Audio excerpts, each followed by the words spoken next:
de babão.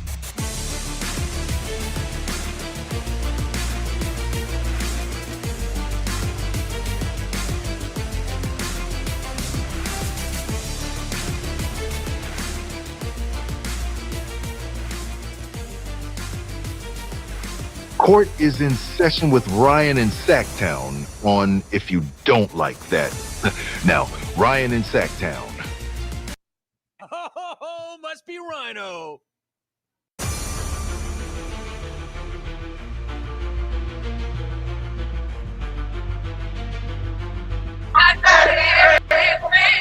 You did it. You made it to the weekend. What's up? Yes, little wrestling segment to end the day, starting at about 4:00. How we doing? Ryno here. Very nice, very evil.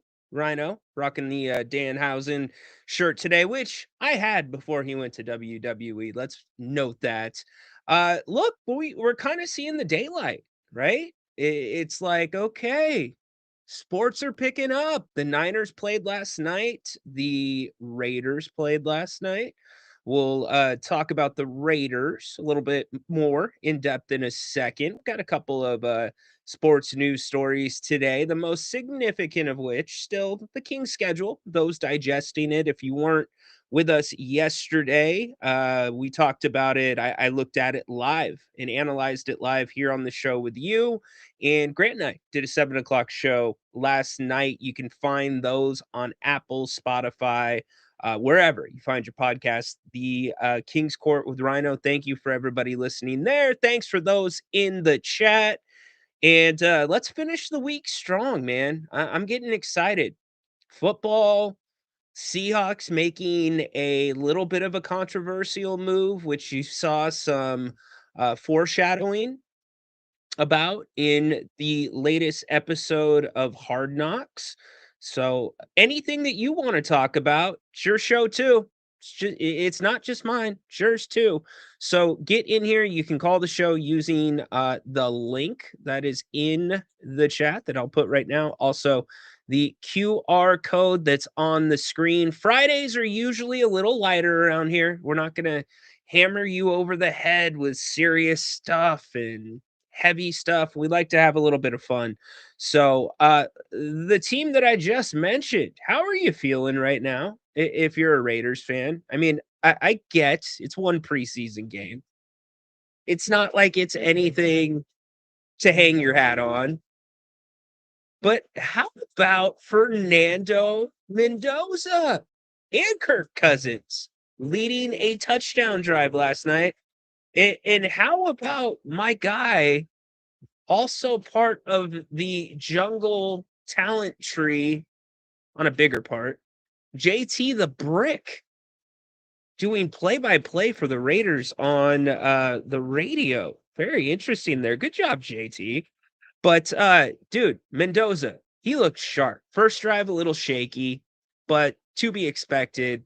I thought he played really smart last night.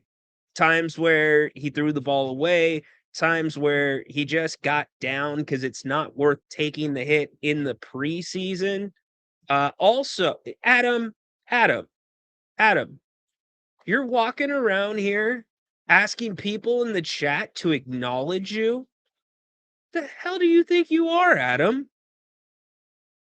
Has Adam linked my show to his channels yet? I'm sure that'll happen in the coming moments. You know, Adam's like a kamikaze. Him and Haunted Horse are around here just to raise a little bit of chaos. But anyways, back to the Raiders. I'd be encouraged if I'm you. That touchdown pass that Mendoza threw, smart, rifled it in, got it down low so his player would not get hit. Look, I'm not sitting here telling you to take the over on the Raiders this season, but if you do this right with Mendoza, I think you are going to have a top 10 quarterback in the NFL. He's just too dedicated. He's too smart. It's going to be fun to see how the Raiders handle this. And what have we said for so long? The Raiders don't have a quarterback. They never have a quarterback. They never draft quarterbacks right. Well, I think you probably got this one right. There's just certain players that their pedigree, their approach, looking at what he did throughout his college career, his size, his arm, he's going to be a good one. It's only going to be a matter of time until he is in a matter of time. I mean, give it 4 or 5 years. He's going to be considered in the top tier of NFL quarterbacks. Just my prediction. Now, you got to put some weapons around him, two of which that a lot of Raiders fans have been looking at. Both caught touchdown passes last night. So we'll see. We'll see. But if you're a Raiders fan, you got to feel pretty darn good about his first appearance. Stage did not look too big for him. And then what about Kirk Cousins leading the Raiders down right there on a touchdown drive? I was a little confused by the Cardinals and how much they played Love, the rookie running back from Notre Dame. I'm like, okay, you're gonna give him a series. You're gonna give him 2 series. No, you're not gonna keep him in. But no, they kept him in, and he did fine. But yeah, good job, Raiders. That's a good way to start the preseason. And yes, the preseason does not matter, but there is something called the eye test. And Mendoza has been passing the eye test for a long time for me. So busy weekend of NFL football. Lots of games going on. Your team will be in action, even if they played in the Hall of Fame game. Tonight's game, by the way, formality, because to me, scores don't really matter in the preseason. Titans knock off the Niners 19-13. Niners quarterback was at one time the MAC player of the year, for what that's worth. The guy that was at quarterback last night. Niners auditioning running backs to play behind Christian McCaffrey. Attrition in that camp, like the biggest storyline for the last 2 years. They take the L in San Francisco. And you know why they took the L? They played that game in the same parking lot as Great America. Awful karma. Awful karma. How do you build a stadium in the parking lot with Great America? I mean, do you build a mansion next to a dump? No.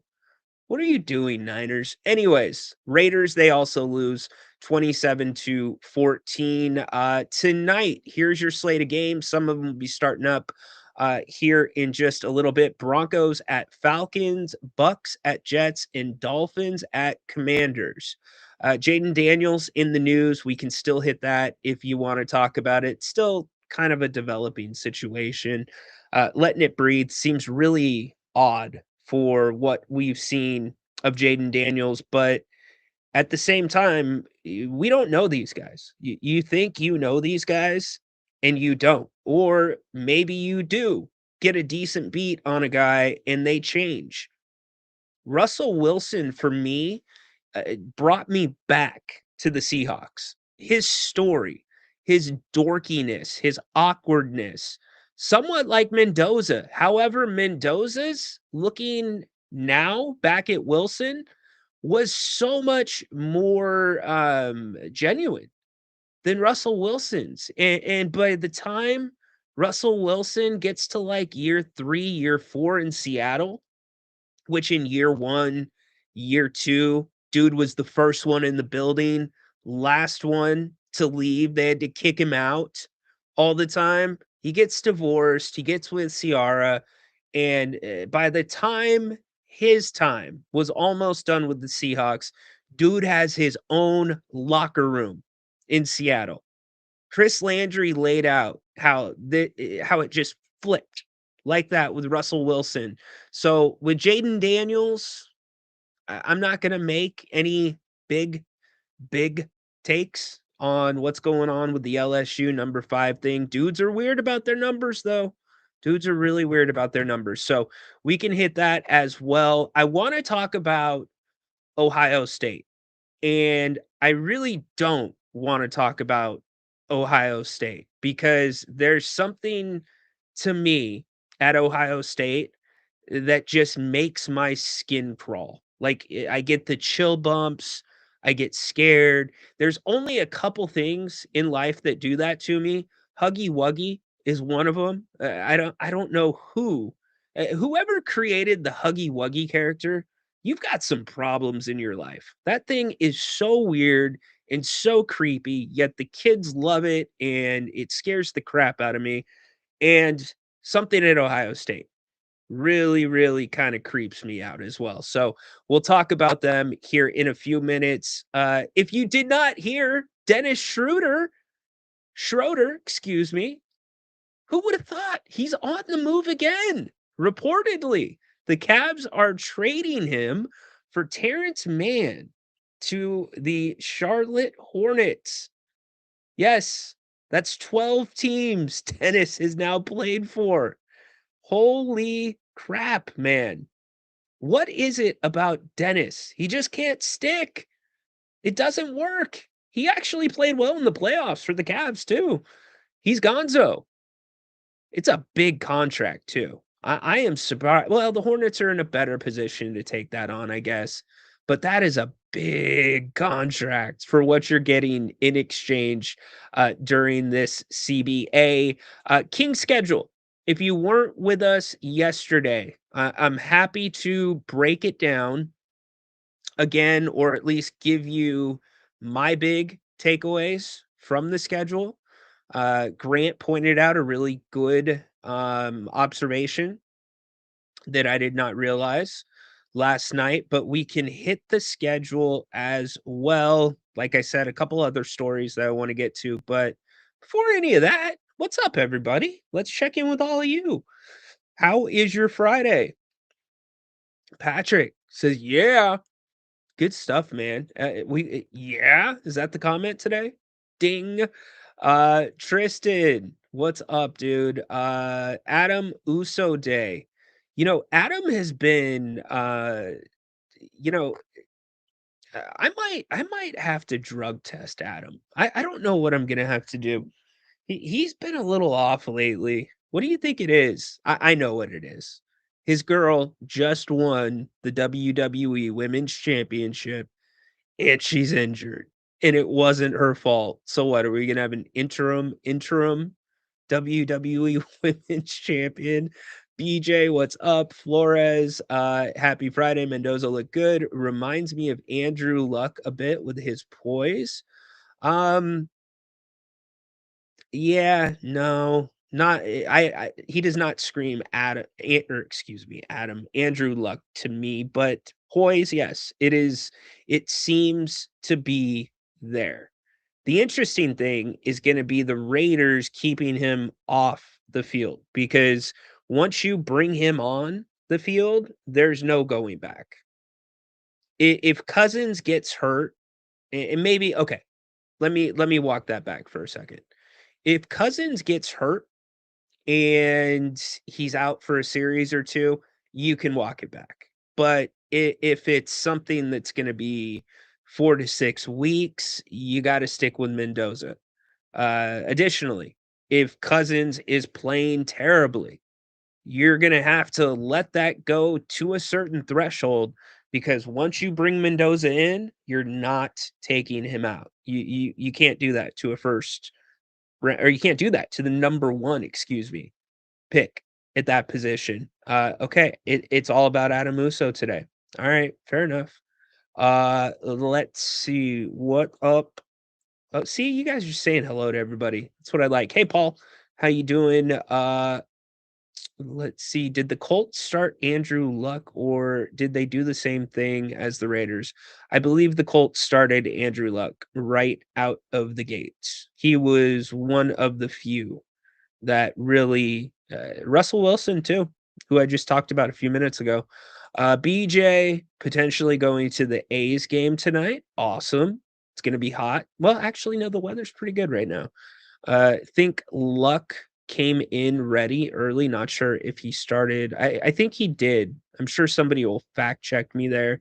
Mendoza is cool, calm, and collected. Receiving corp showed some life. Kickers suck. Secondary needs some more games. Yeah, it's just the first preseason game. You'll get there. I mean, Relatively, it is the Raiders. You'll get to a better spot that you're more familiar with. Look, I hope the Raiders are good. I have so much respect for Raider fan.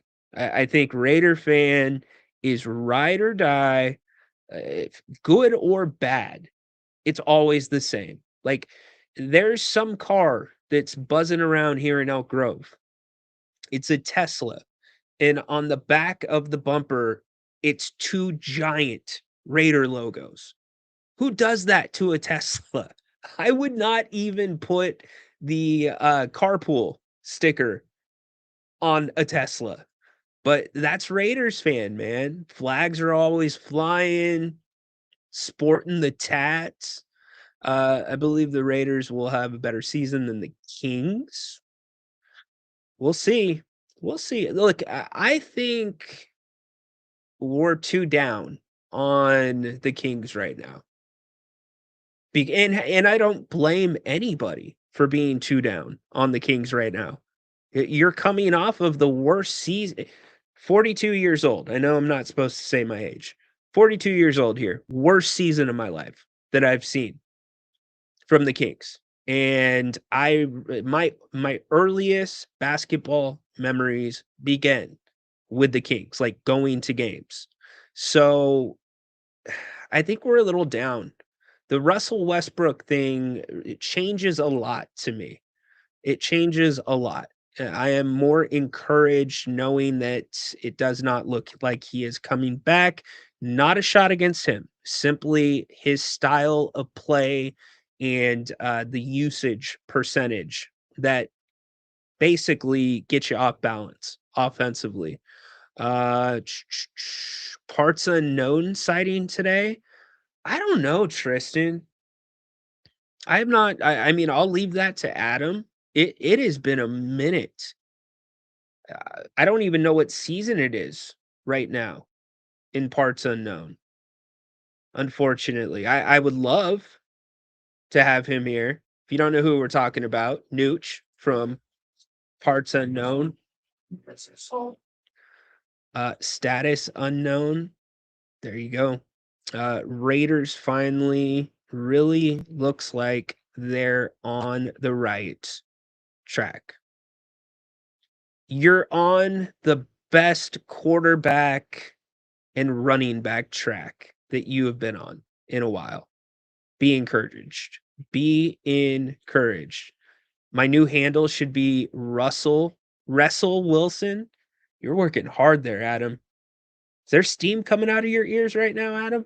You are working hard, my man. All right. Some things in the news. I will take my medicine here.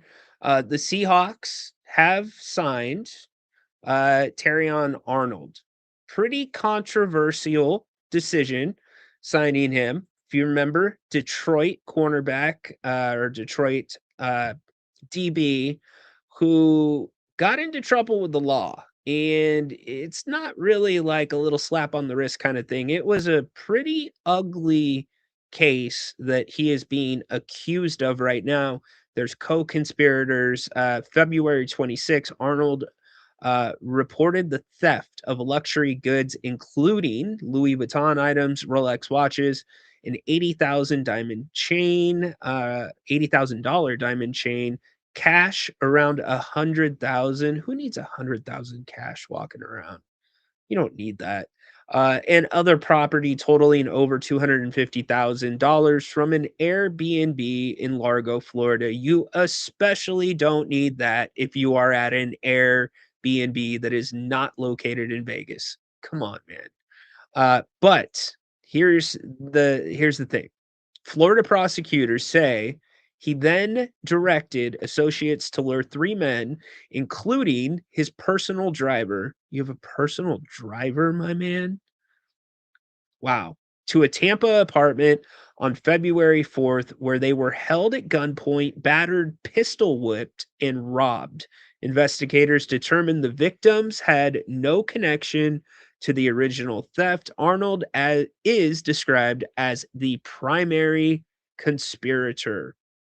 So, pretty serious case Upon him being charged, the Lions released him. The Seahawks have been doing due diligence on the situation. He was also, by the way, his pretrial detention hearing, $1 million bond, which includes conditions like no contact with co-defendants and witnesses, surrender a passport, and home confinement in Tallahassee, except for work/legal matters. So here's the latest developments on the Arnold case. So after clearing waivers, Arnold visited multiple teams. So hey, hey, if you're getting at me, if you're a Texans fan, a Saints fan, or a Giants fan, you had interest too. With earlier interest from others, Colts, Jets, you're implicated. On August 13th, 14th, reports confirmed he agreed to a 1-year minimum deal with the Seattle Seahawks. Seahawks coach Mike McDonald cited, quote, overwhelming positive reviews from people who know him, a strong visit/workout, and that his skill set fits their secondary. The sides are working out the logistics for him to sign in Seattle. The big question is, and this was addressed in Hard Knocks, is he going to be available to play this season? Is the NFL going to put him on some type of commissioner's list where he can't play? There were also reports that the legal side of things for him, maybe it didn't look as bad as what was initially reported and what he was initially charged for. So really, it's a low risk financial move with a high upside when it comes to what you might get on the field, but a very, very controversial, uh, statement to your fans. There's some fan bases that would heavily push back about this. I don't know what Seattle is doing about this if you're 12, because I'm not in Seattle. I'm not listening to Seattle sports talk. But court status, he had an arraignment that was scheduled earlier this week in Tampa. Some reports list a next in-person court appearance for October 5th. No trial has been set. Bond and conditions allow travel for work, which enables him to visit teams. The case is ongoing with no major public resolution reported as of the most recent coverage. So, look, the commish might come down. Notice this is a minimum contract that the Seahawks signed him to. So, this isn't like signing Deshaun Watson to a $235 million guaranteed contract. It's a minimum contract. It's really the PR. It's, are you willing? Excuse me. Are you willing to go through the PR and the pushback you might get from your fan base for this? The Seahawks were willing to do it, and if he's able to play, it makes an already, I think, one of the top defenses of all time even better. So, what are your thoughts on that? Hit me. Are you upset at us 12s for getting him? Uh, dude, yeah, he's got all the jerseys. Schroeder, yeah, yeah, crazy. What's up? What? Did I miss a comment? Paul Schroeder, going for the record, 32 teams in 12 years? No, 12 teams. 12 teams. I am not reading Little League World Series stuff here. Peter, if you put that in the chat, A smart man. that's what you are. If you think that's making it onto this show, it is not going to do it. Some prominent pros or experts said when the Raiders are winning, the NFL is winning. I would agree with that. I completely agree with that. Florida Justice. Okay, you're talking about Arnold. Uh, oh, you're talking about the justice system. Florida justice doesn't play, not like in California. Yeah, yeah. So I'm a nerd for a couple of things. I'm a nerd for basketball. I guess I'm a nerd for WWE, and I'm a nerd for the legal process and cases and the technicalities and all that. Peter is right. Florida's pretty damn strict. It's insane. I jaywalked earlier today. He's going do do do do. Pedestrians, yeah. Okay, good stuff. All right, I talked about Ohio State in the open. We've got Adam coming up in about 30 minutes. The reason I talked about Ohio State is because usually the tradition is that your last home game as a senior, it is senior day. Whether it's football, whether it's basketball, whatever it might be, it's usually senior day. Ohio State has decided to move senior day. Check this out. They're moving senior day to opening day, which is really weird. You might ask yourself, well, why are they moving senior day to opening day? Because senior day is when, or the typical senior day is when Ohio State will be playing Michigan. And it's like, okay, well, why is this a big deal? Well, it's a big deal because, well, I shouldn't say it's a big deal. It's a strategic deal. Usually on senior day, you well, y'all know what senior days are. You get recognized before the game, right? And oh, thanks, Jordan. Dude, appreciate you. Everything's well. I hope you're well in Vegas. Jordan, I have so much respect for the heat that you put up with in Vegas, man. I was sitting here complaining about the heat in Sacramento and during summer league. And one of somebody else in the media, I was complaining about it to them, and they screenshotted the weather. It was 109. And then I go and I look, it's gonna be like 117 later in the week. So, dude, stay cool, brother. Stay cool to let you know when we come to Vegas next time or the next time I'm out there. So anyways, you know the pomp and circumstance of senior day. Your parents are on the field. Heck, some of you probably had one when you were in high school if you played high school sports. But what usually also comes along with senior day is the opportunity for guys that never play to start a game. Or let me do you one better, student managers who have been wiping sweat and carrying bags and running film sessions for 4 years. Coach taps him on the shoulder like the night before and says, "Hey, you're dressing for the game." We've seen that happen for managers that have actually got to dress for like March Madness, stuff like that.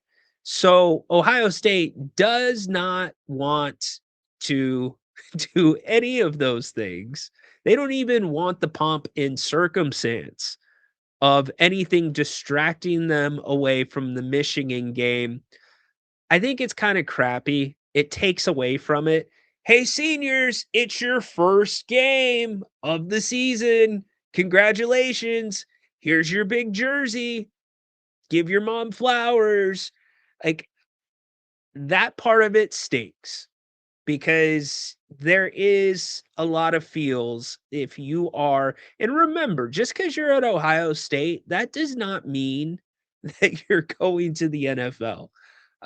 Far from it. So a lot of these guys, their football journey is ending, and it's emotional. So like you don't get that same emotion, but what you do get, because who do they open with? Let's see. Ohio State is shifting senior day celebration. We talked about that. The Buckeyes will recognize their seniors before the September 5th game against Ball State. Oh, the mighty MAC conference against Ball State at Ohio Stadium. Okay.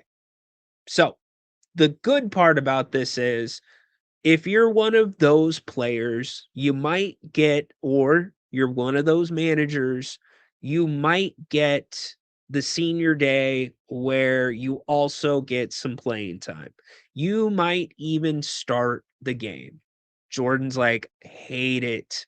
Haha, true. Summer is rough here. Miss my Sacktown 4 seasons. Jordan, it's so funny, man.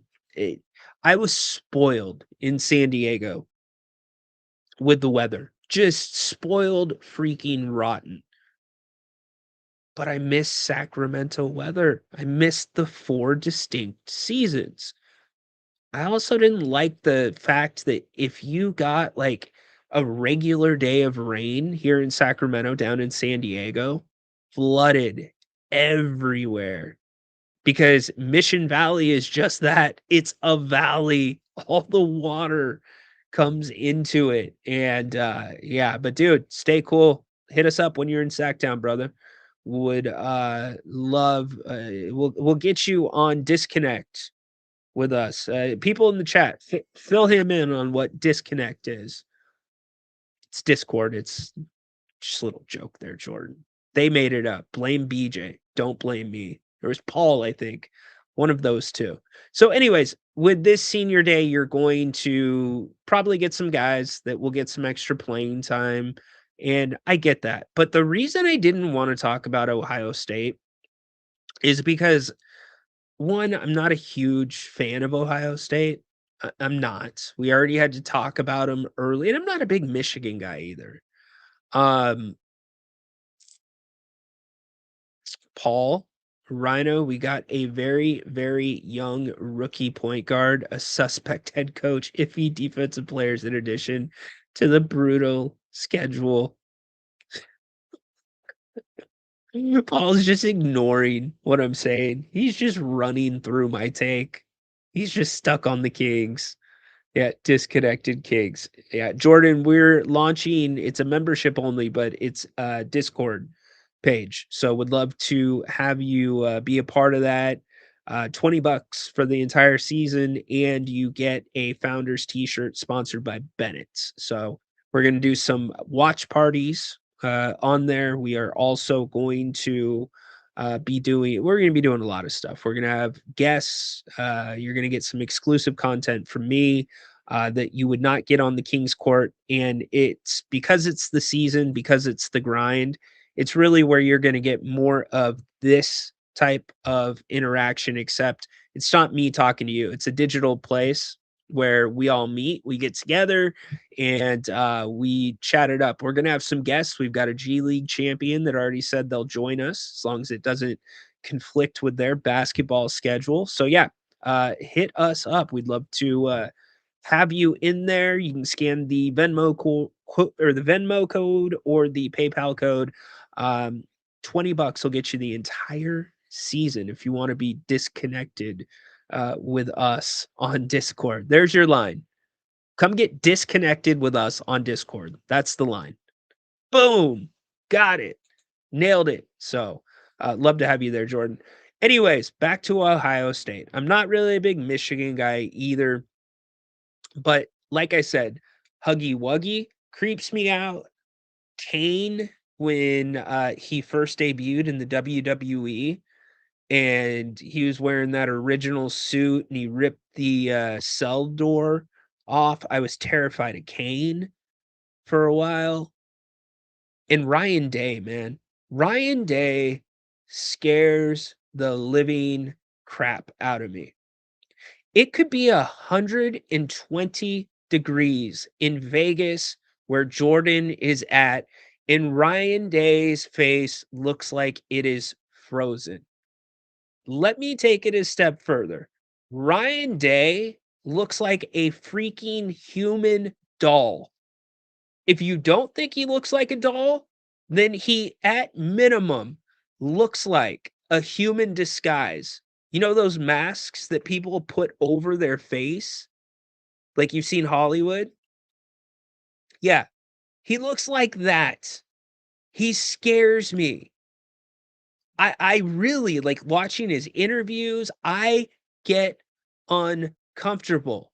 And I always think about this. It looks exactly like my mother. What? She likes to sleep with it.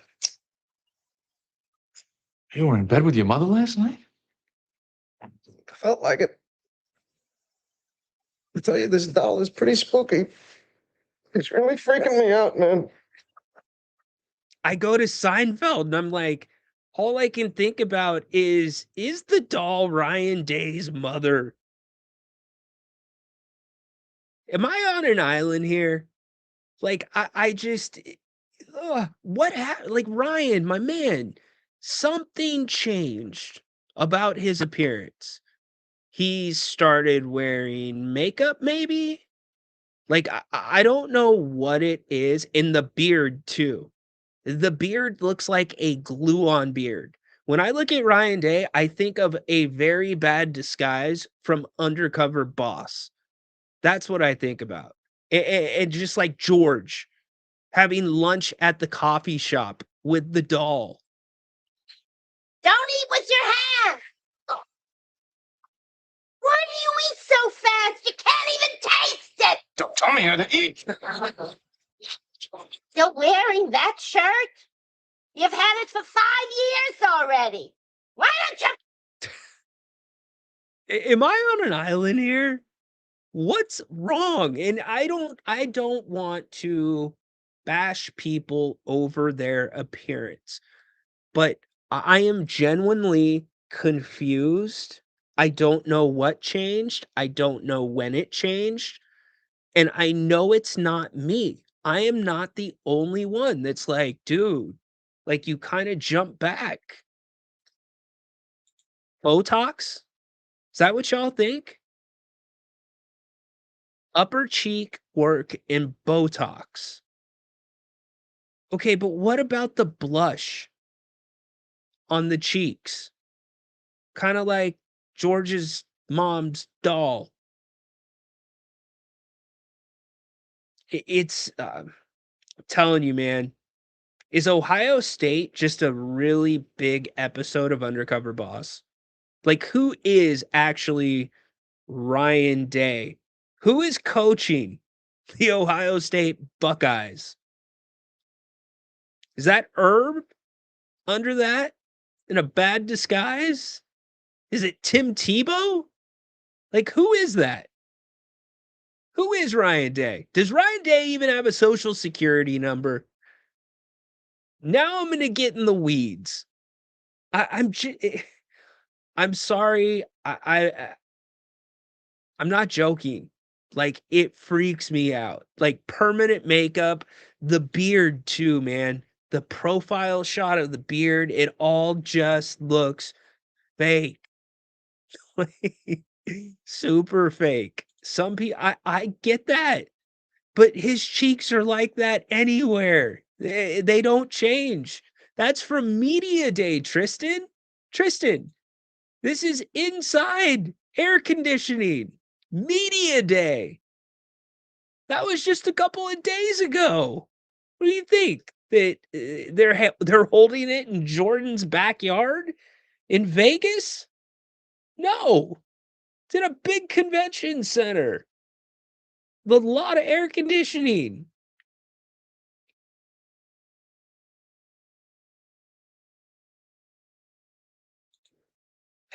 It's like Eli Manning's alter ego a few years ago. I mean, I don't know what it is, but I'm pretty confident if he came to recruit my son, I would not feel comfortable sending him to Ohio State. I don't want it. You know what it is? You know what I think it is? Honestly, I left out something that scares the crap out of me. I did. And Ryan Day is a very, very good football coach. I want to make that clear. He's an excellent football coach. His seat was hot until he won that natty. But you know what it is? Okay, it's Huggy Wuggy that scares the crap out of me. Pain scares the crap out of me, or used to when I was young. Ryan Day, and clowns. I think it's the clown thing. The cheeks that are darker, like Coach Day, do you have an extra job? Do you have a one piece and a wig, Coach Day? I man, I just had to bring it up, man. Looks like you have to plug him after about plug him in after about 4 hours. It just I can't do it. I can't do it. I'm sorry. I don't want to rip people down. I'm being honest. The guy scares me. Like if I was offered media availability, I would not go. I don't know what it is. Is he real? Is he AI? I don't know. Might be AI. Could be very advanced AI. Is he related to that doll from Seinfeld? Who knows? Says Chad. Tristan will ask Grant tonight. I know I'm not the only one. Like, if I type in Google, what's up with Ryan Day? Like, I'll do it right here. What's with Ryan Day's face? All right. There you go. Plastic surgery. I'm not alone. Look at this. I just straight put it into Google. Look. Thank you. I want you to know I'm not being cruel and being a tool. First thing that comes up, Ryan Day's plastic surgery skincare routine, celebs in depth. Ryan Day plastic surgery. Has he had fillers and a facelift? Reddit, does Ryan Day look like he's wearing someone else's face? Ryan Day, plastic surgery, a comprehensive analysis. Next one, why does Ryan Day wear makeup? That's from Ohio State. That's from an Ohio State Reddit page. It does look like he's dyeing his beard. Yes, that's a great point. That's part of it. Oh my gosh. Too much. Too much. Yeah, see, Adam, I don't have to worry about those things. That's what's cool for me, dude. I don't have to worry about predictive text on my browsers because my browsers are clean as whistles, bro. Come on, Adam. DeRozan to the Warriors? I don't think so. I no. I think DeMar is unless staying in California. We'll get off Ryan Day here for a second. Unless staying in California is really important to DeMar, which I think has been a little bit over reported, or there's been too much weight put into that. Um, I think he's going to go somewhere familiar, or he's going to go somewhere where he can win a championship. That's what I think. Grant last night asked about what was it? Philly. Would he go to Philly? Maybe. Here's the thing. DeMar DeRozan is going to really help a team. There's part of me. Oh no, he did go. Is that what you're saying? Did Shams put that out? Okay. All right. BJ, let me check my phone. Let's see. That's surprising. You know what that tells me? That tells me this Toronto situation with the Clippers is probably having an impact there. All right, let's go to Shams. probably Shams that would have it. Shams does not have it. Let's see. DeMar. I loved being around DeMar.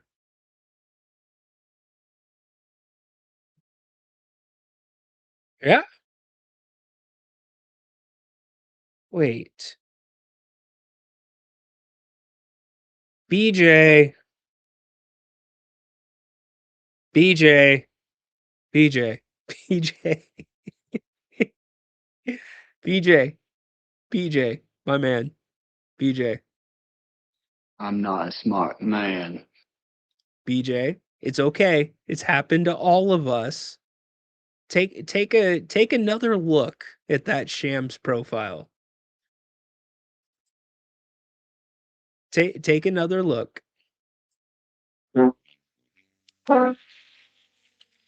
That would be Shams Sherania.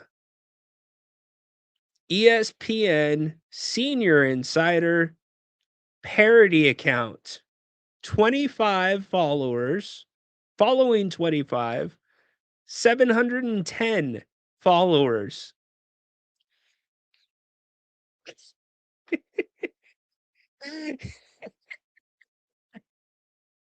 There you go, dude. You got duped. I knew it. You got duped. Dang, BJ. BJ, don't feel bad. It happened to me during the LeBron stuff. It happened to me. You know what? Doink and Dink, okay? Famous clowns. Bozo. Is Bozo the one that had the TV show on WGN? I'm just, I am not a fan of clowns. I'm a fan of this guy Finish, because he's as they very say. evil You and very are nice. Just So BJ kidding. BJ's like, dude, I'm gonna get this in here first. DeMar DeRozan to the Warriors. Holy crap, 2 years, $8.4 million. And it was the Shams fake. It's all right, BJ. Happens to the best of us. Happens to the best of us. Not gonna hold that against you whatsoever. Hey, really quick, let's roll through this schedule really quick. For anybody that wasn't with us yesterday, I'm gonna give you some of my takeaways on this bad boy. Let's see if we can get this thing out a little bit more. No, we'll go to a different one. Go. I don't know why it's doing that. All right, well, copy and paste and everything's through it. Okay, here's what I'm gonna do. I'm not even gonna worry about that. I'm just gonna put this page up while we talk about it. So I want to just go over what stands out to me on this schedule. Adam, before I bring you in, do your best, please, to sound check. I need you to sound check, bro. I don't want to hear myself through your headphones. I think your headphones have been too high. Sorry about this copy select writing tools. I don't know why that's up. That is so weird. But anyways, let me go through the schedule for you. I will start with the positives. Okay? Here's the positives. You've got an okay start. At least the first few games of the season. A couple that you're going to lose. San Antonio. I think you have the Lakers in there as well. Or no, Golden State is in there. Minnesota in there. But then when you get to oh no, you do no. Okay. You have San Antonio. Yeah, there you go. But when you get to November, you only leave the state of California one time. One time. And that is to begin the month. You are at Dallas. That is bugging the heck out of me. Sorry. I'm just gonna give it to you like this then. Um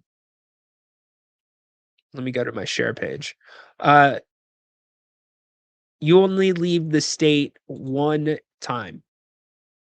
So as we get a little bit more in to it, you have 13, or no, it was 11 of 13 games after that Dallas game are at home during November. December starts to get a little harder, but then when you get to December 20th, from December 20th all the way to March 22nd, you visit the East Coast 5 times. The month of January is a killer. It's the month that has the most games of the season at 17. 17. March is second with 16. The other thing about January, the teams that you play averaged 500 or better last season. So that's where the rubber's going to meet the road. In January, also from January 2nd to January 19th, you have, was it the 19th? Let me double check that. I want to make sure I'm accurate here. Yeah. So from January 2nd to January 19th, you have 12 games in 19 days, which equates to 3 straight. Or no, excuse me, 4 straight. 4 straight, 3 games in 4 nights. So you are going to have a set of 3 games in 4 nights, 4 times in a row. That's brutal. Brutal, brutal, brutal. Your last, or your trip in March to your trip to March to the East Coast, you have Boston and New York back to back, day off. Then you have Brooklyn and Chicago back to back, day off, and then you're back at home against Atlanta. So if the Kings, I think the Kings have an opportunity to get out to an okay start. An okay start. They're gonna have to take that momentum into the back end of the schedule. The back end of the schedule from December 20th on is amongst the hardest in the NBA. So Kaz, what's up, dude? Oh, can you hear me? You there, Kaz? No. I can't Ryno. hear Kaz. Ryno. Kazzy, Hello?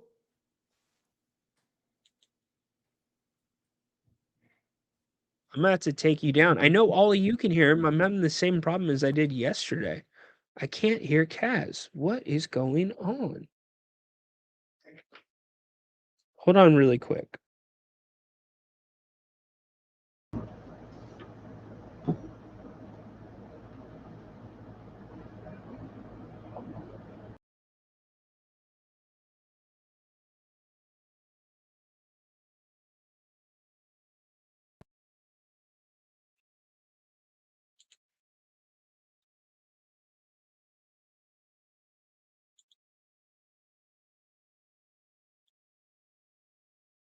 All right, let me see if I can hear Kazzy now. Kaz, you there? Can you hear me?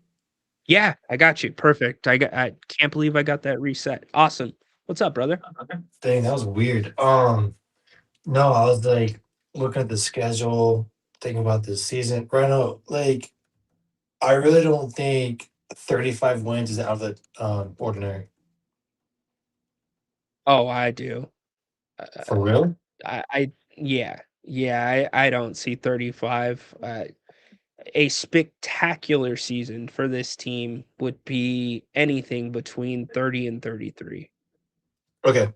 That, I mean, yes, that's very real. I think that's pretty realistic. Okay, here's the thing, but Ryno, because I've been thinking about this. Even during that era when they had Isaiah Thomas, Rudy Gay, DeMarcus Cousins, and then they had like the somewhat core around them. That team still got them around 32, 33 wins each of those seasons. So I'm looking at this team. You don't have a cancer in the locker room. I know you have pieces around your core that really don't fit. You have a three-time. You have two three-time All-Stars. You have young talent. Like, I think this roster is a bit more constructed than last year. It's still a bit of a mess. I will admit that. But like, there's a lot of injuries last season. The schedule was very unfavorable, especially in the beginning. And Ryan, as you know that, like with teams that have tough schedules in the beginning, that can definitely kill their confidence when they start out horribly slow. And this year, they have a relatively easy schedule through the first 20 to 22 games. Like, if they are anywhere between 2 games below 500 to a game above 500 in those first like 20 to 22, I think like 35 is probably doable. Now, if they start out with a similar record to last year, then yeah, I think maybe 27, 28 is probably more likely. But that's my thoughts on all that. I don't okay. So I don't think the team's going to be near 500. I just don't. By the time that stretch is done, I could be wrong, but here's what I want to say. I don't want to get everybody fired up and tell you like this team's going to be super good, but as long as you bring in, I'm going to give you two things.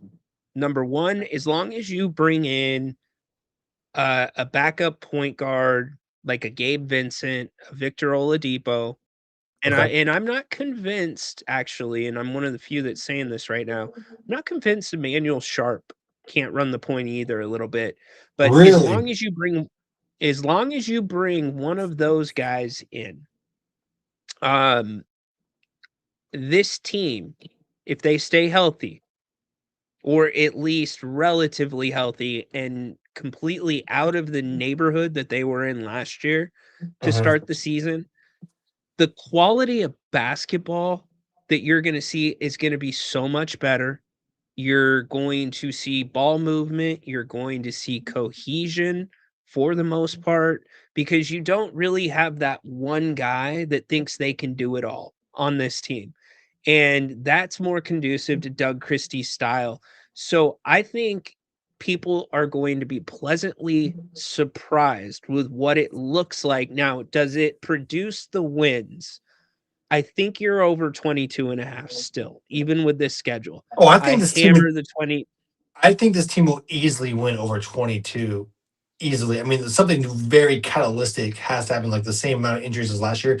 But like, here's okay, so Ronald, here's why I threw that 35 number out there. Is because if the Kings through their first like 22 games could be 500, because here's the thing. James Ham, Locked On Kings, his latest episode, he was talking about the schedule last night, and he was saying that, and we all know how credible he is. He was saying there's a really good shot that the Kings could even be a game above 500 through 22 games. I'm thinking like, okay, that's James Ham. I think we all love and respect James Ham. So like, and saying like, if that can help get the momentum, December is still decently good. Maybe they can help somewhat weather the storm, January through March, and who knows what happens in April. But I'm saying like, based off his analysis, he was saying like, around 33, 34 was actually very much in the range. Okay, so let's go through this really quick because the Kings are. 'Cause I know, yeah, I know. Right now, first of all, I know that January is very rough. February is not much better, and then March is kind of iffy. But like, yeah, go So ahead. let me go through it. The Kings are going to have to get to that number, Kazi. They can't have the slip ups against New Orleans. They can't have slip ups against Memphis. You have to take care of business in those games. So let's say we give them the benefit of the doubt. They win their first game against the Clippers. They come home. They're playing Portland. first home game. Fans are going to be jazzed. I'll give them the win there, even though I think Portland's a better basketball team. Now you're 2-0. You have some momentum. You play Memphis on a Sunday night. And the other thing at the front of this schedule, I don't know if James pointed this out, your first back-to-back isn't until I believe like November 20th. So you're able to ease into the schedule a little bit. November So, 20th is your 15th game of the season. So and here's the thing. Oh, go ahead. Go ahead. go ahead. So another thing he pointed out, and this was very key, is that okay. So the thing is, like we had last year, we had back to backs, but then the thing is, he pointed out, I think back to backs, we were playing the shittier team on the second night, so it's the Kings were still at a disadvantage. You know what I'm saying? So it's like, and Yeah. this year he's not seeing that, so it's like still, so that's going to help, you know. And I think like this. It's a good observation. Yeah. And then he's definitely down on the Pacific Division. He says that the Pacific Division could be very bad, like one of the worst. I mean, he doesn't see Golden State being any good. He says that the Clippers could end up being like a train wreck. LA's probably going to drop off a bit. Phoenix is a question mark. So he's saying, what he's also saying is that like the Kings could steal some wins in just their own division, and that could bump them up to that 33, 34 range. I mean, it could. I disagree with him about Phoenix. When I say the Kings have to handle their business against the teams that, they have a 50-50 shot of beating, I have Golden State in that category. I also think the Clippers, I said it last night on the show. I am big time down on them. Besides the investigation, Garland's always injured. So yes, you can beat the Clippers, but I think Phoenix, and you know what? I'm going to even say this, and I said it last night. I think the Kings match up very well with the Lakers. Yeah, As yeah. long as I think Ham was saying that too. I think that's is definitely fair. as long as you can keep Luka and or Austin Reeves in control, or I will say as long as both of those guys play in a game rather than one or the other, I think the Kings match up very well. Traditionally, Domas has dominated Walker Kessler. So, yeah, I don't think we're going anywhere past 32. But yes, the Kings have winnable games early in the schedule. I said it yesterday. It's the complete opposite of last year's schedule, where it was murderer's row until Thanksgiving, and then it let up. So we'll see. And you know how much I respect James. Because I think the Kings' biggest trying to find the right phrase thing in their way is health and roster construction. And I think we can probably agree that their roster construction this year is a little bit better, but it's still not. Totally, You know, totally. yeah. I'm not saying there's no way they're getting to 40. I don't see anything past 35, but I'm saying I think 33, 34 is like possible. If Guys, things, I think a lot of things I have don't to go know. right though. Yeah, it does. I'm gonna drop you off really quick just because I'm getting some feedback on you, but I appreciate the call, brother. Have a For great sure. weekend. I said it last night, Kaz, on the show with Grant. If you look at last year's roster compared to this year's roster right now, you don't have as many of the big names. So it's like, oh man, it's gonna be rough. But when I look at this year's roster, what you actually have is addition by subtraction. I think you have, as we sit today, a more cohesive basketball team than you had last season. I think Doug probably and Jerry felt the same way, exhaled, knowing that Russ retired. Now, this is worst case scenario. Let's say Acuff goes down for 4 to 6 weeks and they break Westbrook out, forget about it. And it has nothing to do with Russ personally and has everything to do with just who Russ is as a basketball player. He's not going to rein it in. If he's open, he's going to shoot. He's going to play the game he wants to play. And yeah, but you have addition by subtraction. This is a more balanced basketball team. And what we saw last season, which saved Doug his job technically, was just that. You saw a more balanced approach where you had one vet on the floor, maybe two vets on the floor, along with some young guys. And it flowed so much better. DeMar DeRozan was freaking tremendous with the young guys, to the point like it looked like he was having fun playing with the young guys. And so I think do I still have that? I hope I still have that. Maybe I got rid of it. I asked DeMar that, and he's like, "Oh yeah, he was we they gave back to us as much as we gave back to them." Um so anyways, what I'm saying is you're going to have an opportunity to have that same style out there. And it's Doug's difficulty, two things. Defense, Doug's going to have to get super creative. That's the first thing, especially with zones, in my opinion. And the second thing is Doug needs to embrace who the Kings actually are. They are not this overly athletic basketball team. Most nights they are going to be on the bottom end of the athletic spectrum. But that doesn't mean you can't still play great basketball. Have you ever seen the Princeton offense? Have you ever seen how Air Force plays basketball? Like, there is a way to play great basketball below the rim, and you've got to embrace that if you're him. You just need to know who you are. You can't make the group adjust to what you want to be. You need to adjust to the group's strengths. Some of the best coaches, Kenny Atkinson, said that last season. So, on that note, we'll wrap up our Kings talk for the day in our Ryan Day creepy talk. Oh, dude.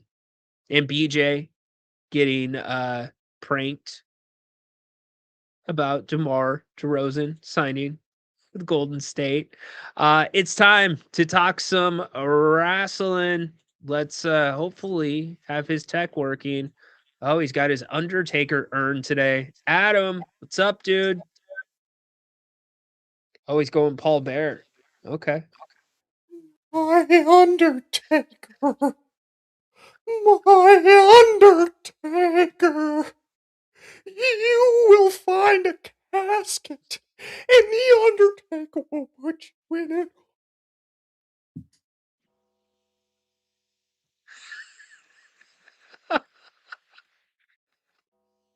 Do it again. Come on, keep it going. Ah, it is Brother Kane!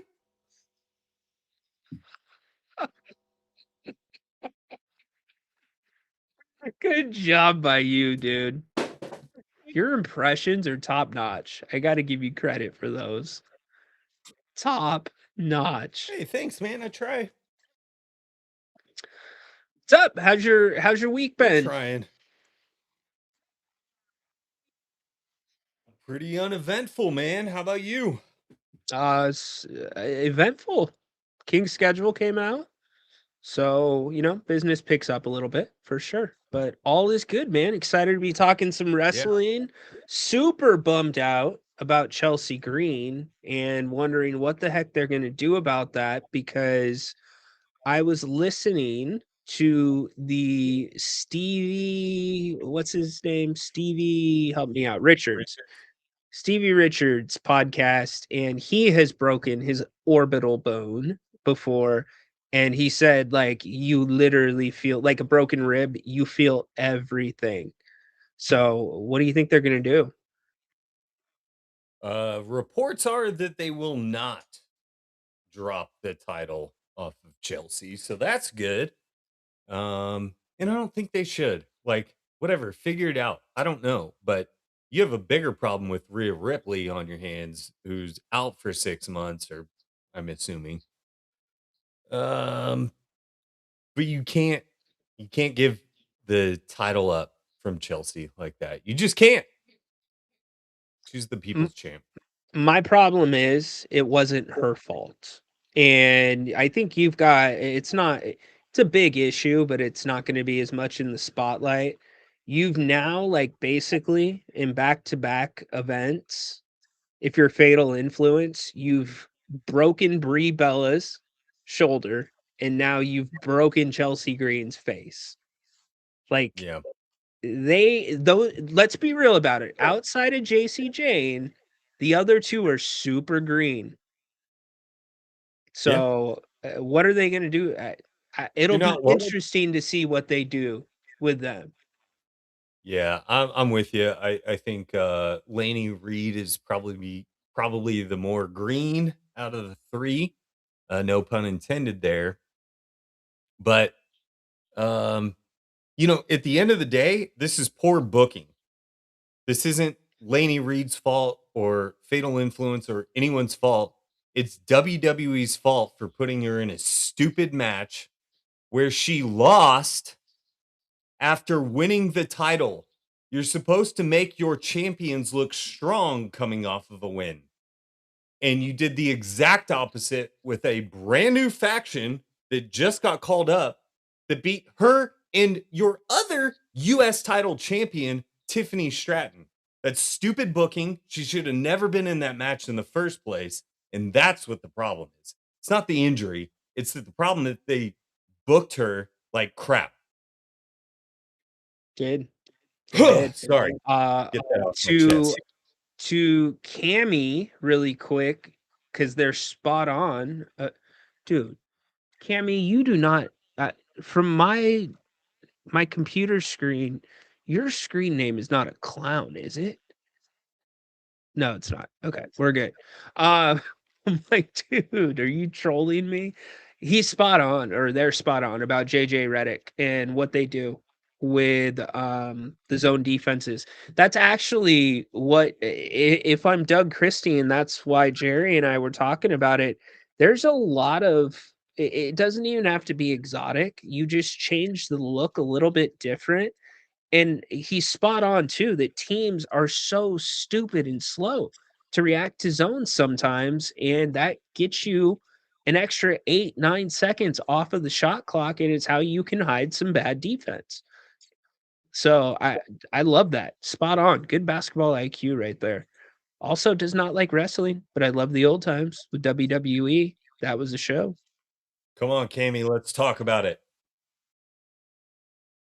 Um So okay. anyway, I think it's stupid freaking booking for Chelsea Green. And it's just like, why would you have your two like Fatal Influence? Okay, so tonight we've got But they're the JC. tag team champions, bro.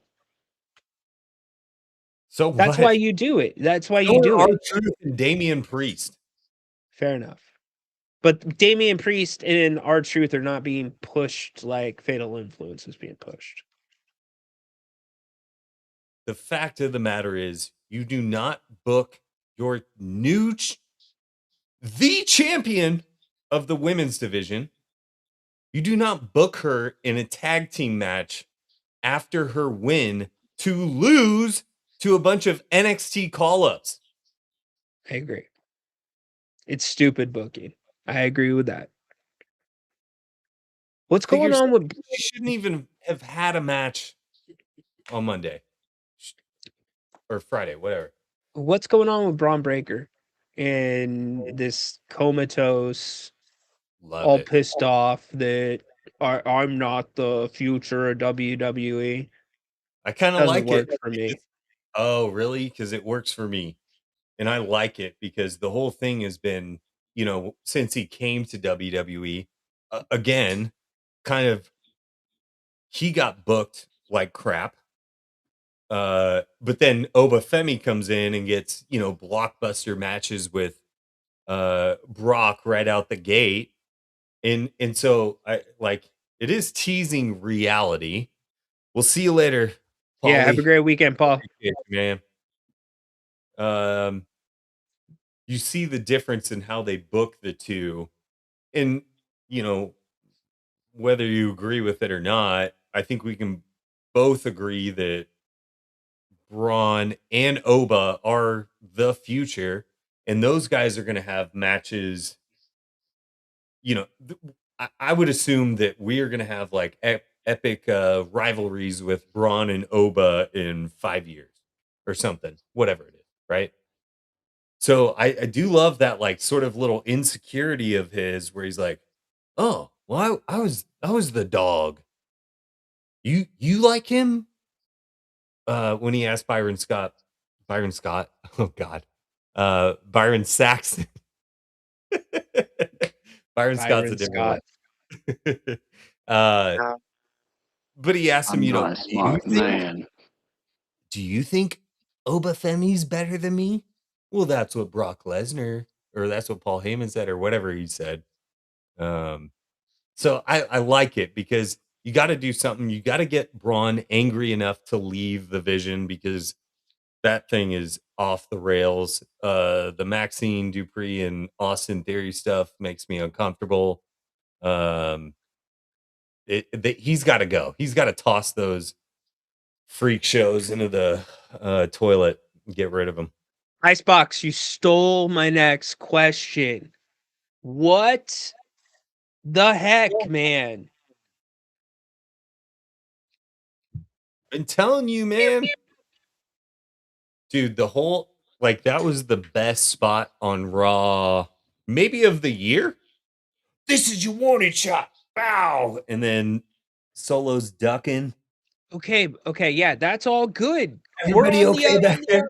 Yeah, that's all good. We're on the up and up. And then he loses to Jey Uso. That's awful booking. I thought it was terrible too. Everyone is talking about how they're just loading up the bloodline because elimination or not War Games is around the corner. So Solo has to join the bloodline to make it 5. Um, my only hope is that somehow him and Jacob just turn on the rest of the bloodline and start their own thing. We had Zilla Fatu show up in NXT on Tuesday, finally. Do I think he's being called up immediately? No. Um, in that's strictly because Zilla himself has said, "Hey, I want to, more or less words, trust the process, and I want to pay my dues in the Indies, NXT before I get called up." Like he's only been doing this for 3 years, so he's Yeah. still really green. But I mean that Samoan drop he did on NXT was pretty bad. Him and Jacob are both really great at that move. Okay, so here's my major problem with this, and it's not the first time we've seen WWE do this. Solo is starting to like break, and I know what WWE's thinking, right? They're gonna put him in the same mold as Jacob, where I don't want to be there. He's the only one I'm gonna listen to. But Solo was starting to develop some legit um Aura. chemistry, that he character that he has not had. I've been Solo's biggest hater, right? And you're building it up, and you're building it up at the exact right time where it's like, oh crap, we're through summer. Before you know it, it's going to be the Royal Rumble, and is he going to be the guy that goes to fight Roman Reigns possibly, right? But now you put a 3-month hold on this because of War Games?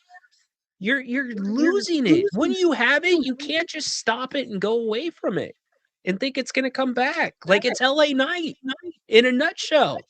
Yeah, I hate 100%. it.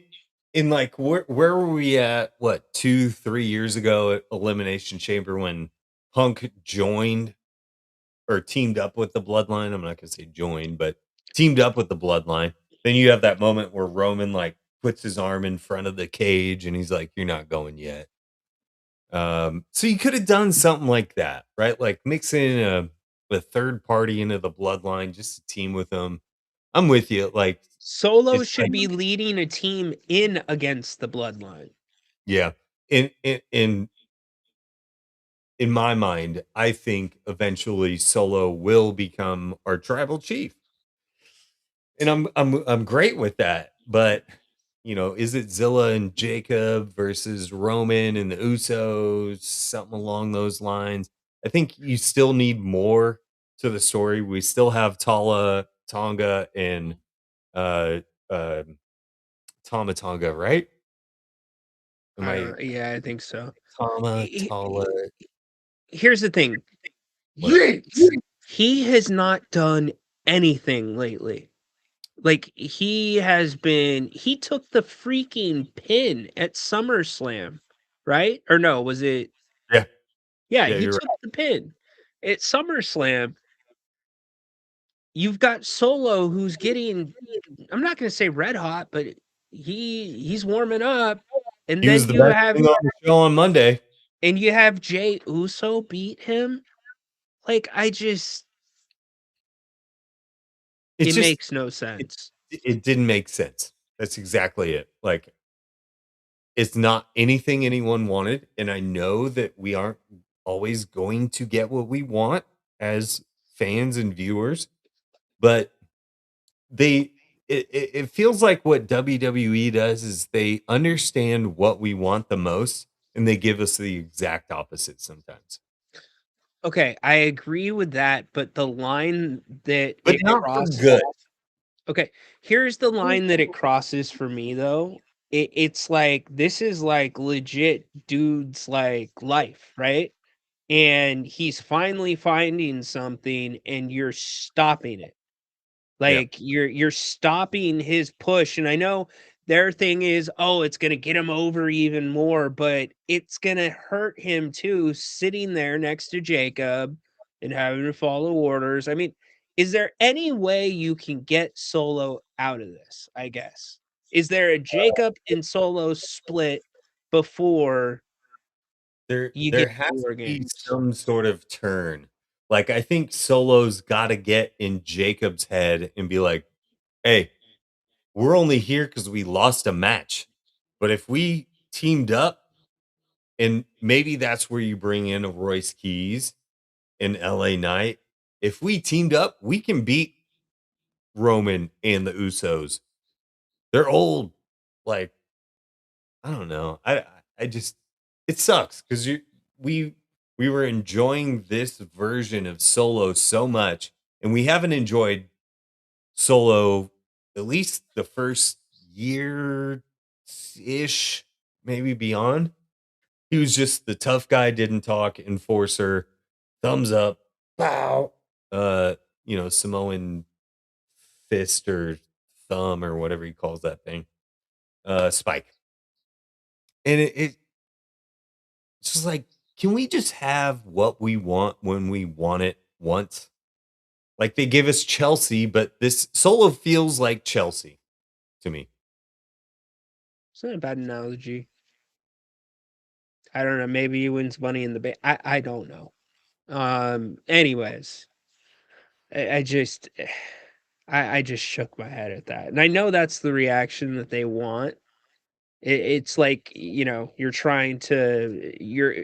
putting the baby face in the impossible situation, but I just again think sometimes the old school way of thinking Is the best way. hinders some things that are happening organically. Because what did Triple H say at the press conference?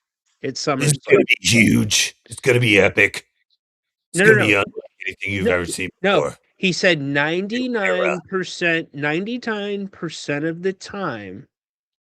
He's talking about how guys want the top spots, right? And he said 99% Moreover of than Cody. yes, but he said 99% of the time, it's the fans that get them to the top spots because they get over with them, and I felt like Solo was really starting what? It's merch. They care about money. They they clocked 1.75 billion or something in Q2.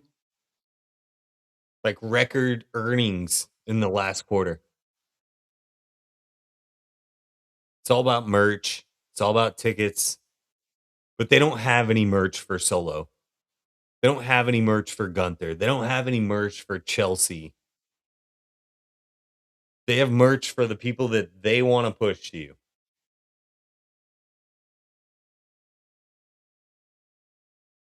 What's on tap for tonight with SmackDown? We got a KO versus CM Punk. I don't know. Face off. Randy Orton and Cody Rhodes. Will Cody finally get his hands on Randy Orton? What do you mean finally? He had his hands on him 4 months ago. Shut up. I think they're just trying to make up for their botch at WrestleMania. That was Baron, not their fault, by the way. it's That their was fault. not. No, it's not. The booking, the promos leading up to it were their fault. We talked about this. No. Oh, I'm sorry. Am I too loud, Tristan? It's probably my mic. No. You think Orton wanted Pat McAfee in on that No. storyline? Exactly. Uh, Do you think Cody wanted Pat McAfee in on that storyline? Nope. Yeah. So it's not their fault, I guess, is what I'm saying. I'm They not didn't. saying there as in Cody and Randy. I'm talking about Oh yeah. Yeah. trips or whatever you call them. Yeah. Baron Corbin against Carmelo Hayes. I'll take Baron Corbin. I think they're gonna have him beat Carmelo, which is just this is Carmelo's first match since what, like WrestleMania or Royal Rumble. It's kind of wild. We have JC Jane versus Tiffy for the United States champion. What do you think there? I think after last week, Tiffy gets beat. Maybe. I mean, that would. Well, it depends on if there's heat on Fatal Influence because JC is the one that broke Bella's shoulder. And I like JC. I've talked to JC. No, I talked to JC when she was on the Independent. She's she's awesome. really, really cool. They're shooting for giving all of Fatal Influence gold, but does that change because of the Chelsea injury? I don't know. Really quick, gotta holler at my guy E Dog. What's up, E Dog? Ryno, been watching the shows after work. Appreciate you. Been wanting to tell you the last time I checked, the Kings still had Doug Christie as their coach. Expect less, not more. Believe it or not, E Dog, I think this is an easier an easier team to coach this year than it was last year. Again, addition by subtraction. Um, I think this group is more conducive to a team style of basketball. But yes, Doug needs to. Jerry and I talked about this. You got to get some more structure in there. But I am more optimistic going into this season than I was last season before the injuries, as crazy as that sounds. So we can agree to disagree. It's the beauty of this. And I appreciate you, dude. Hope you have a great weekend. Yeah, we'll see. Probably, maybe with Tiffy. Speak of the devil. We have Damian Priest and R-Truth versus the War Raiders and the MFTs in a title bout. Oh, The MFTs are led by the legend Haku and his big ass stick. probably the MFTs. Yeah, I think you're right. I think they're gonna try and put some gold on these guys while they have Haku as their tribal chief. I mean, what the hell is he if he isn't? Yeah, doesn't Haku report to Roman Reigns? If we're going by canon, he should. Got it. Yeah, you've got to get it off Truth and Damien. It's stale. I love Truth too. Yeah, and I like Damien. I like the War Raiders. I actually like Tama and Tala as of late. You know, I think Tama's done a lot of work, but they you Can you get take rid the of the MFP thing and then you just totally toss it out with Solo, and it's just they just never close the story. Like they yes. just don't ever go back to it. Is what they do. That's how they close it.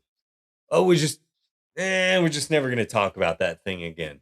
Dude, they did it with Chelsea in the title They where do it it with was everything. It's where wild. where it's like, "Oh, she's the new WWE Women's Champion." You know, like there's no more whatever it's called that we argued about, the Yeah. interim. There's no more of that, Well, you and so know? sorry. There you go. Kind of going back to like there's things that they Thank just you. drop. The face paint does need to go. I was There's trying to things say that. Yeah. Good job, Icebox. And like thank you, E-Dog. they don't need that stuff, man. Like, why do they wear face paint? I don't It know. okay, And maybe Solo. bro, maybe it's as simple as this. You tonight on SmackDown, you go to a locker room shot of them. This is what I would do. Okay. I I would like have them listen, I would have them walking into the building, how they always do that, right? Tonight's arrivals. I would have them walking into the building, and then what's the dude's name? Haku. yeah. I would have him come out, just Slap have him his over the head with that big stick. Say, no. take off the face paint, you silly. I would have him just all of a sudden the stick come out to where they have to stop walking. He comes into screen, and that's where he no more face paint, no more MF. The face paint's gone like the MFTs. You know, like you guys are now this and just go. You know what I mean? It can be as simple as that. Speaking of the NFTs, you had Shinsuke Nakamura cut a vignette, and his English got a lot better since he's been gone. And I like, Are we sure it's not AI? maybe it is, but if it is, great, whatever. If does it work? Cool, do it. Um, but he's talking about, oh, the MFTs. I'm going to bring in someone else. So I think it's going to be Io Sky's husband, Fear. I forget what it translate to in Japanese, but he's down in NXT right now. So I think you're going to get two of the kings of strong style uh, together to battle the MFTs, who will probably win those tag team belts. Do we see interference tonight from Shinsuke and I'll say Fear? Nah, Uh, you gotta let MFT get over clean or whatever their name is called. maybe it's post match then, right? To set up the next feud, because that tag team division is on life support. Both of the belts. Oh, who's your other champions? Braun Breaker and Logan Paul. Get the hell out of here. You got something to say? Go for it. Yeah, really quick. Jaden Daniels just threw a pass and got smoked while throwing the pass, and it looked like he is down.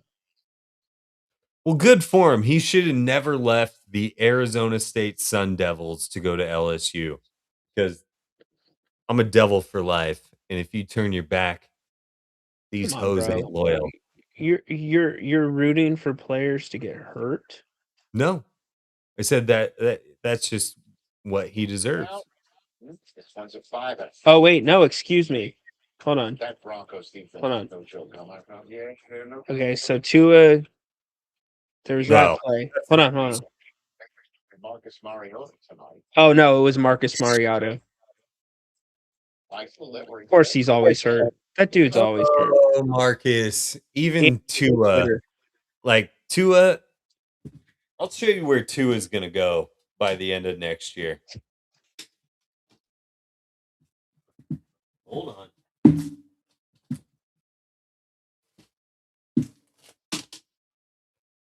My two. You broke your head again.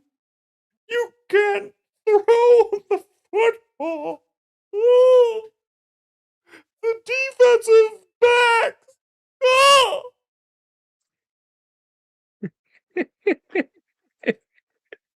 Tua needs to go Andrew Luck with it and say, "Hey, I value my health more than another $200 million contract."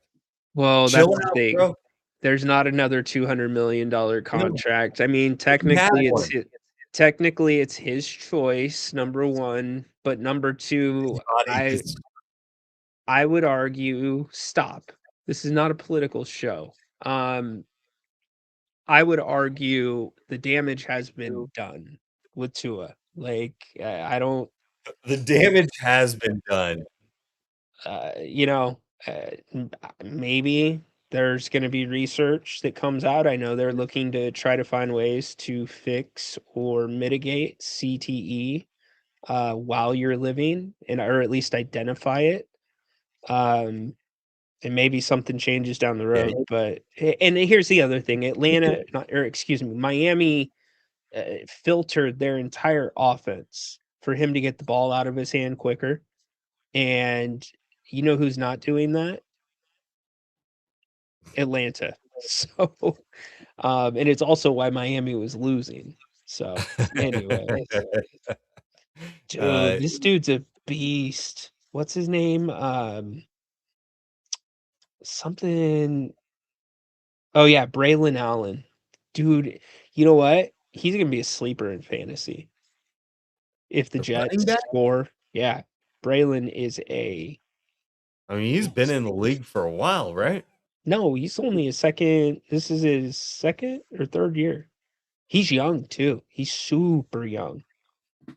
Mm, I have Um, a fantasy draft tomorrow. good luck with that. It's way too early, but it's the only time that me and this group of miscreants can align our schedules. We've had this league for over 20 years. So Uh, I'm not going to disclose like what you do in your private life, but was that you that presented something that said parts unknown yesterday? yeah. Yep. I figured. Yep. Okay. Thank you for the inspo. Love it. Is there anything else really on SmackDown? Not really. We're what, 2 weeks away now from All In London. That's going to be a massive show with probably my favorite wrestler right now getting his biggest moment of his career, Will Yeah. Ospreay. I'm kind of shocked that they brought it back to MJF versus Will Ospreay. I thought it was going to stay on Kenny Omega, to be honest. Oh wait, they brought it back? Yeah. So Omega's not the champion anymore. Omega's health is Diverticulitis. it's hit and miss. So that's why they went to it, because they're like they think we can get, because Tony Khan, he's a freaking like dream match dork. Right. Like it's literally his wet dream to have Osprey and Omega in front of 60,000, and they thought I think it's everyone's. they could get Omega in there without getting injured, and sure enough, can't do it.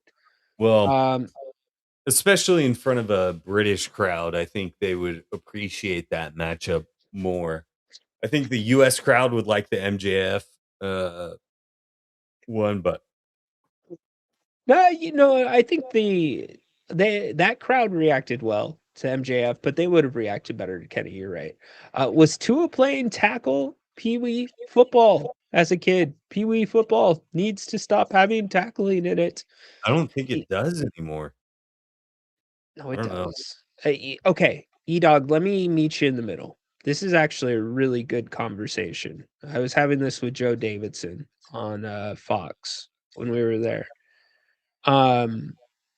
It's like, what's the appropriate age right now. Like if you have a kid, what's the appropriate age? I can tell you, for me, the appropriate age is not Mighty Mites where the kids can't even hold their necks up because the helmets are too heavy. Shouldn't be there, but like it also, should not probably be high school. Like I started I think in 5th grade and I wanted to play in 4th grade and they wouldn't let me, my parents. My best friends or my best friend growing up, his parents wouldn't let him start till high school, I think it was. Maybe it was a year before that, but I think it was high school. And he ended up in the NFL. Um, so, well, yeah, he played in the NFL. He didn't stick, but that's why it's like, what's the right age? I don't know. Oh, man. So, E-Dog, here's the thing, man. I don't know how old you are, but when we played back in the day, like not 4th grade, 5th grade, 6th grade, 7th grade, the first day of practice when you're in pads or the first weeks of practice when you're in pads, the first hour was hitting drills. And it wasn't like responsible hitting drills. It's like one person is a sitting duck and the other is going to crush you. Like we had stickers that we'd put on our helmets if you gave somebody a snot bubble. Or yeah, what snot bubble? I think that's what it's called. So like looking back on it, that was very irresponsible. I think that kind of stuff has been filtered out of youth football to a degree, but you know, you still gotta have some tackle football. I mean, it's an interesting conversation. Some parents some have thought like maybe you need to play flag for a year or two. I've heard this kicked around. Play flag for a year or two and then have to take some type of exam. Yeah, I know. To be able to move on to tackle football. Like I don't know. I think it's too much. They already fake all their test scores in college and high school, so why why wouldn't they fake an exam for the Yeah. sake, to play the sport?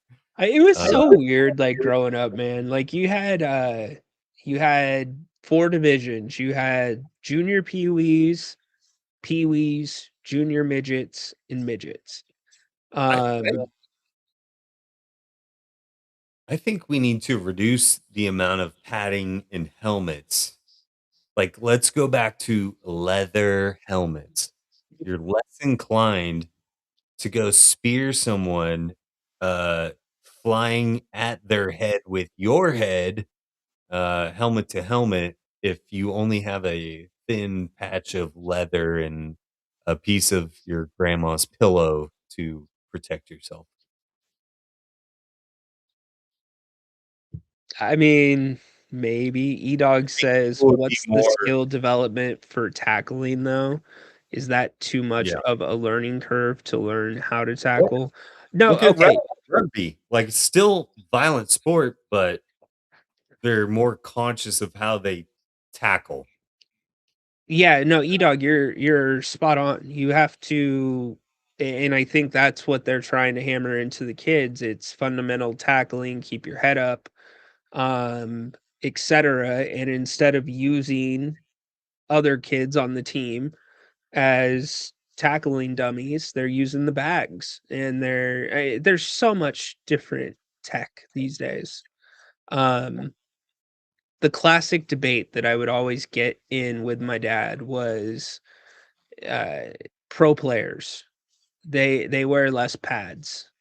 Like the kids are more protected than the pro players, and it's somewhere in the middle. The stuff they're wearing is way more advanced, but they're not wearing their girdles. They're not wearing their knee and thigh pads. It Like they're going for looks like speed. less pads, but the technology is so good that that's why it appears that way.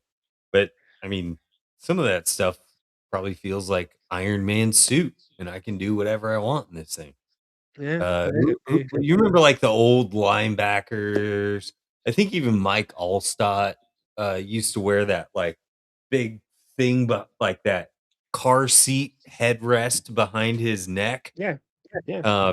You used to see those guys just like I think LT used to wear something similar to that too. They used to call him Not Donkey. You know what? Danny and Tomlinson, but They used to Lawrence call Taylor. him. They used to call him Donkey. I'm gonna say dongs instead of the other word, but yeah, it was Sure. like the you thing that would go. You know, that behind has it. nothing to do with padding, Ryan. I'm just saying what it was called, and like you were the coolest kid on the team if you had Newman gloves back in the day. You remember the Newman gloves? No, I never played football. Yeah, they were black gloves, and on the hands they were tactified. They were way before they were the only thing out there before Nike and everybody else started making gloves, and Like it's what Lester the pros Hayes, were. Dude, still in gloves and goo. dude, that's an awesome movie. I love Little Giants. But I convinced my parents I needed Newman gloves as an offensive lineman because I wanted Newman gloves so bad.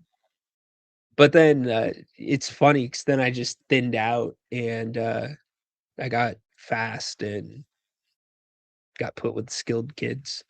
Hey, I convinced my parents that I needed Jinko jeans to fit over my roller K2 rollerblades so that I could go grind curbs 24. Dude, I was not allowed to wear baggy jeans when I was a kid.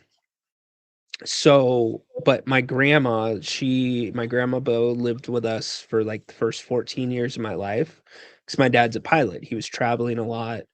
And dude, I wanted a pair of Jankos so bad. And so she took me to Florin Mall. I got a pair of Jankos. But then it's like, what do you do with the Jankos?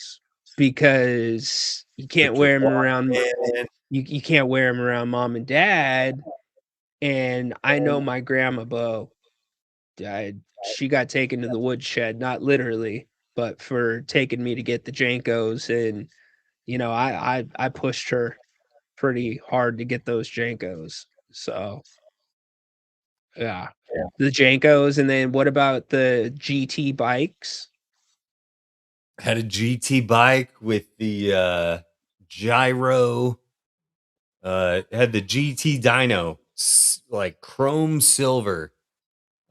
We had the grenade pegs on the front and the back. We were ready to cruise the town, baby. Come on. Dude, the cops would stop you if you had the pegs and somebody on there. What positions did I play? So first year, like fourth, fifth grade, I think I was on the offensive line. And then after that, they moved me to wingback because I was the Z because we ran a wing T offense. And I played Z and tailback until I got to high school. High school back to Z and quarterback. And What year was then it in the NFL when they like the Wildcat got really popular? Was that like 15 years ago, something like that? it was like 2000, I would say 7, 8, Yeah, 9, I was gonna 10. say 8. Who ran it? Was it like Michael Westbrook? Who ran it well? Was it Philly? I think it was Miami. Yeah, it was Miami. Good call. But then Uh, you saw other teams start to use it too, but so and then E-Dog to finish off. So second year I was I was the backup quarterback in Z, starting Z, and then by senior year I was playing tailback. So and some Z. I think anyways, yeah. Um damn Adam, that was funny. They have new gloves for the Peter, I know. I have heard this. Why? oh, Why? What's it have next to time do I with see you, sports? I'm gonna give you a chop with one of those gloves. Take that to Haunted Horses show. Don't bring that to my show. No. Yes, I am aware of those. Chop with those gloves, Ryno. Oh my gosh. All right. We are going to wrap up the week. As always, we got to go to Romy. Do you think Romy's going to think we had a really good week? No, I Rome think, hits everything, I think. no, I think he's going to think we had a really good week. Let's see what Romy has to say. Oh no, my bad. My bad. You did send money. I was just going to give you credit. I've only seen half of my wife's face because it's all that she will allow. To Regards, Mr. B and Jerry Calvary. Reynolds. My thanks to everybody in the chat. Ryan. My thanks to our Ryan. callers. What's wrong? Ryan, What that is your smack off win right there. perfect. We'll That's your walk it off Emmy. there. Is it That's your that good of a week, Oscar. Jim? That's Thank your you. strap. There we go. That's your ring. My thanks to that's Adam. your banner. That's My all those thanks things. to all of our combined. Hey, founders that's your wingman watch right for there, Ryno. Ryno, disconnect. if I were you, I'd walk the hell off on that Discord. because you're never going to top that. We're gonna walk the heck Ryno, I've off. seen all your stuff. As I Jim know. said. If I were you, I'd walk the hell off on that. And we got to light the beam chat. So that's it. That's a Thanks PR for right everybody there. listening on Apple, That's your Spotify, PR, Ryno. everywhere else. Take a victory lap, dude. Where you find the King's Court with Ryno. Wow. Adam, have a great weekend. Everybody in the chat, have a great weekend. Stay Golfer's cool. owl quote. Wait, am I supposed to do it this way? The Young Bucks. Wait, you got to go the other way. Oh, more AEW references. Yeah. Anyways, we're out. Be good. We'll see you Monday.